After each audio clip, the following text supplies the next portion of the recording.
শেষ পর্যন্ত পরমাণু কর্মসূচি নিয়ে পিছু হটল ইরান। প্রশ্ন উঠছে, ইরান কি আদৌ ভয় পেয়ে পিছু হটেছে, নাকি এটি আমেরিকাকে ঘিরে ফেলার এক ঠান্ডা মাথার কূটনৈতিক চাল? সেই উত্তর মিলবে শনিবারের বৈঠকে, যা আপাতত দ্বিপাক্ষিক আলোচনা নামে পরিচিত হলেও বাস্তবে এটি যেন এক জটিল রাজনৈতিক দাবার খেলা।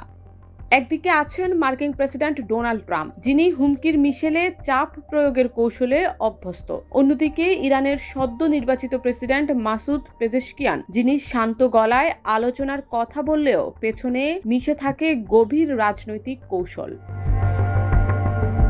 গত মাসে ট্রাম্প সরাসরি একটি চিঠি পাঠান ইরানের সর্বোচ্চ নেতা আয়াতুল্লাহ আল খামেনিকে। ইসরায়েলের প্রধানমন্ত্রী নেতানিয়াহুর সঙ্গে আলোচনার পরিপ্রেক্ষিতে ট্রাম্প ঘোষণা করেন শনিবার হবে যুক্তরাষ্ট্র ইরান বৈঠক। তারপর আসে হুঁশিয়ারি। এর পরপরই ইরান আচমকা নরম সুরে আলোচনায় রাজি হওয়ার কথা জানায়।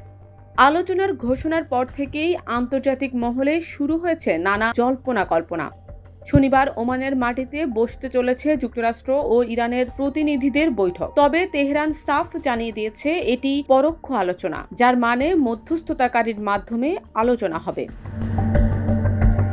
এখানেই প্রশ্ন, ইরান কি এত সহজে চাপের কাছে নতি স্বীকার করে? ইতিহাস কিন্তু ভিন্ন কথা বলে। বহুবার আন্তর্জাতিক চাপ ও নিষেধাজ্ঞার মুখেও ইরান তার অবস্থান থেকে এক চুলও সরেনি। তাহলে এবার এমন আচমকা মোড় কেন? এ অবস্থায় অনেকেই বলছেন ইরান আসলে কৌশলগত গুপ্ত চাল দিচ্ছে। আলোচনায় রাজি হয়ে তারা একদিকে আন্তর্জাতিক মহলে নিজেদের শান্তিপ্রিয় হিসেবে তুলে ধরছে, অন্যদিকে সময় নিচ্ছে কূটনৈতিক অবস্থান মজবুত করতে।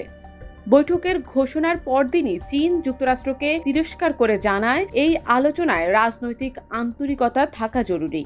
চীনের পররাষ্ট্র মন্ত্রণালয়ের মুখপাত্র লিন জিয়ান বলেন, এই সংকটের উৎপত্তি সেই দেশের হাতেই যারা চুক্তি থেকে স্বতঃস্ফূর্তভাবে বেরিয়ে গিয়েছিল। এখন তাদেরই উচিত পারস্পরিক সম্মান ও গঠনমূলক মনোভাব দেখানো।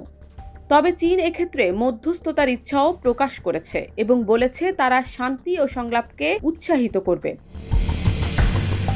প্রসঙ্গত 2018 সালে ট্রাম্প প্রশাসন ইরান পরমাণু চুক্তি থেকে যুক্তরাষ্ট্রকে সরিয়ে নেয়। এর জেরে শুরু হয় নিষেধাজ্ঞা, অর্থনৈতিক অবরোধ ও সামরিক হুমকি। এদিকে বিশেষজ্ঞরা বলছেন সাম্প্রতিক উত্তেজনার মূল উৎস সেই সময়কার একতরফা সিদ্ধান্তই। আর এই ব্যাকড্রপেই এবার আবার আলোচনার চেষ্টা, যদিও কেউ নিশ্চিত নন এর পরিণতি আদৌ শান্তিপূর্ণ হবে কিনা। অনেক বিশ্লেষকের মতেই ইরান আলোচনা করতে রাজি হওয়ার পেছনে ইসরায়েলের চাপও বড় ভূমিকা রাখছে। ইসরায়েল বহুদিন ধরেই ইরানের পরমাণু কর্মসূচিকে বড় হুমকি বলে মনে করছে। যদি আলোচনায় কোনো সমঝোতা না হয়, তবে তারা যুক্তরাষ্ট্রের সহায়তায় ইরানের পরমাণু স্থাপনাগুলোতে সামরিক হামলা চালাতে পারে, এই আশঙ্কা ক্রমেই বাড়ছে। ট্রাম্প নেতানিয়াহু বৈঠকে এই বিষয়েও আলোচনা হয়েছে বলে জানিয়েছে ওয়াশিংটন। তেহরান বলছে এটি আমাদের জন্য একটি সুযোগ এবং পরীক্ষা। তবে এটা কি সত্যি সমঝোতার মনোভাব থেকে বলা, নাকি বিশ্বের চোখে নিজেদের অবস্থান শান্তিপূর্ণ হিসেবে তুলে ধরার জন্য একটি কৌশলী পদক্ষেপ, তা সময়ই বলে দেবে।